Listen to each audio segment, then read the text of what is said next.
आज आम्ही बनवणार आहोत वसई स्पेशल रेवाळा। रेवाळा बनवण्यासाठी मेजरमेंटप्रमाणे हे आपण दूध घेतलेलं आहे। जेवढं दूध घेणार तेवढीच तांदळाची पावडर घ्यायची बारीक आणि तेवढंच पाणी घेणार आहोत। आणि चवीप्रमाणे गोड घेतलेला आहे। थोडंसं खोबरं, बदाम, वेलची आणि जायफळची कूट घेतलेली आहे आणि थोडंसं घरचं तूप।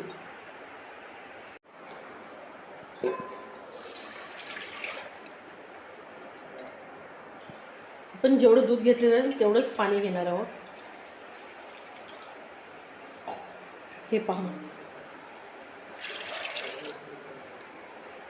आणि तेवढीच आपण ही तांदळाची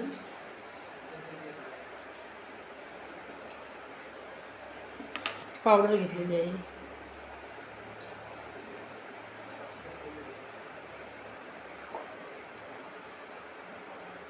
ह्याच्यामध्ये एक बारीक कापलेलं गोड आहे, हे मिक्स करणार आहोत।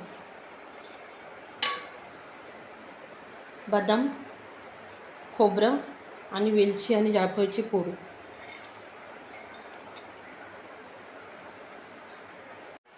आता आपण स्लो गॅसवरती एक 10 मिनिटं शिजवणार आहोत। तुम्ही टेस्ट करून बघू शकता तुम्हाला किती गोड पाहिजे ते। हे जे आपण तूप घेतलेलं आहे ते आपण हे कुकरला लावणार आहोत मध्ये। हे पहा, आता आपलं हे रेवाळा तयार झालेला आहे।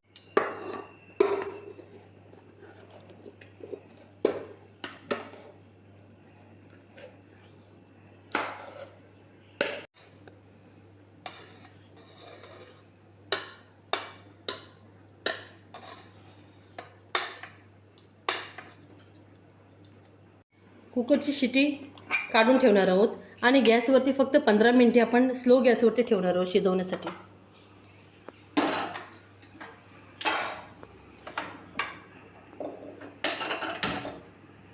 15 मिनिटं झाल्यानंतर गॅस बंद करायची आहे आणि कुकर थंड झाल्यानंतर 1 तासानंतर आपण तो खोलणार आहोत। हे पहा, आता आपण कुकर खोलणार आहोत 1 तासानंतर।